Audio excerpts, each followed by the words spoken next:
Hello and welcome to Sandlando Soundwaves. I'm Noah Kotkin and this is week 20, day 99. Today our reading is from Judges 16. One day, Samson went to Gaza, where he was promised a prostitute. He went in to spend the night with her. The people of Gaza were told, "Samson is here," so they surrounded the place and laid in him and waited for him all night at the city gate. They made no move during the night, saying, "At dawn we'll kill him." But Samson lay there only until the middle of the night. Then he got up and took hold of the doors of the city gate, together with the two posts, and tore them loose, bar and all. He lifted them to his shoulders and carried them to the top of the hill that faces Hebron. Sometime later, he fell in love with a woman in the Valley of Sorek, whose name was Delilah. The ruler of the Philistines went to her and said, "See if you can lure him into showing you the secret of his great strength, and how we can overpower him, so we may tie him up and subdue him. Each one of us will give you 1,100 shekels of silver." So Delilah said to Samson, "Tell me the secret of your great strength and how you can be tied up and subdued."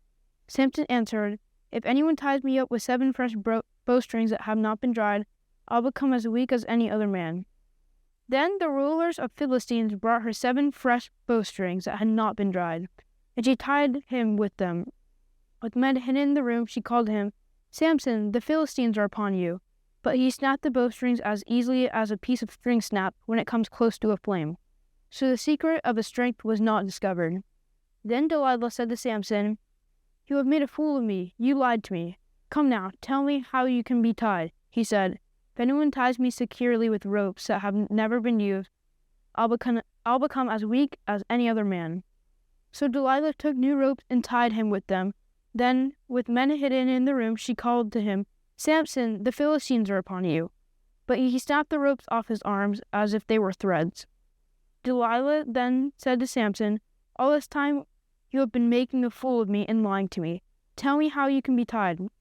He replied, "If you weave the 7 braids of my head into the fabric on the loom and tighten it with the pin, I'll become as weak as any other man." So while he was sleeping, Delilah took the 7 braids of his head, wove them in the fabric, and tightened it with the pin. Again she called to him, "Samson, the Philistines are upon you." He woke from his sleep and pulled up the pin in the loom with the fabric. Then she said to him, "How can you say I love you when you won't confide in me? This is the 3rd time you have made a fool of me and haven't told me the secret of your great strength." With such nagging, she prodded him day after day until he was sick to death of it. So he told her everything.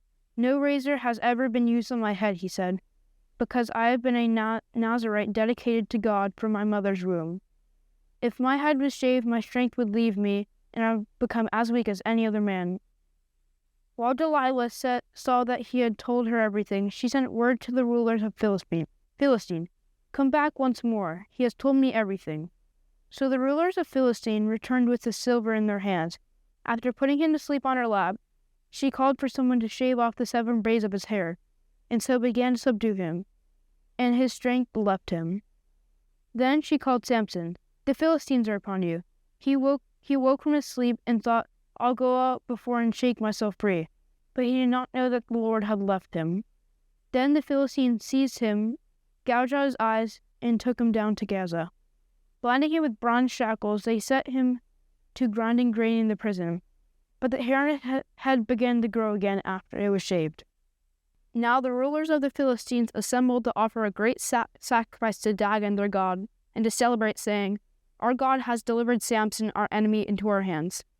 When the people saw him, they praised their God, saying, "Our God has delivered our enemy into our hands, the one who laid waste our land and multiplied our slain." While they were in high spirits, they shouted, "Bring out Samson to entertain us." So they called Samson out of the prison, and he performed for them. When they stood him among the pillars, Samson said to the servant who held his hand, "Put me where I can feel the pillars that support the temples, so that I may lean against them." Now the temple was crowded with men and women. All the rulers of the Philistines were there, and on the roof were about 3,000 men and women watching Samson perform. Then Samson prayed to the Lord, "Sovereign Lord, remember me, please God, strengthen me just once more, and let me with one blow get revenge on the Philistines for my 2 eyes." Then Samson reached over the two central pillars on which the temple stood. Bracing himself against them, his right hand on one and his left hand on the other, Samson said, "Let me die with the Philistines." Then he pushed with all his might, and down came the temple on the rulers and all the people in it. Thus he killed many more when he died than while he lived.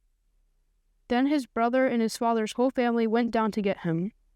They brought him back and buried him between Zorah and Eshtaol in the tomb of Manoah, his father. He had led Israel 20 years. Let's consider our 7 arrows, or 7 questions. 1. What does this passage say? 2. What does this passage mean to its original audience? 3. What does this passage tell us about God? 4. What does this passage tell us about man? 5. What does this passage demand of me? 6. How does this passage change the way I relate to people? 7. What does this passage prompt me to pray about God? Now let's look at a brief devotional about this passage in our book, 7 Arrows. Samson's story sadly testifies to the consequences of sin.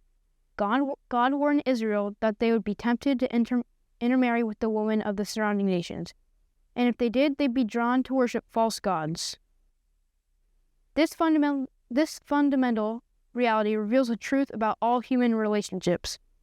We tend to become like those we spend the most time around.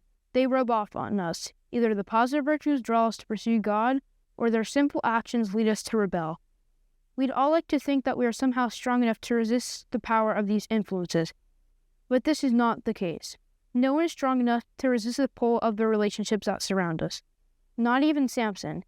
Even though God used him to deliver the Israelites from the Philistine enemies, he did so in spite of Samson and did not because of Samson's faithfulness. The story could have been different had Samson and all the people simply listened to God and separated themselves from the influence of the foreign nations. As Christians, we must also consider the impact others have on our lives, and we must form deep friendships with relationships with those who will push us toward faithfulness to God and His Word. Thank you for joining us today. We hope you'll tune in tomorrow.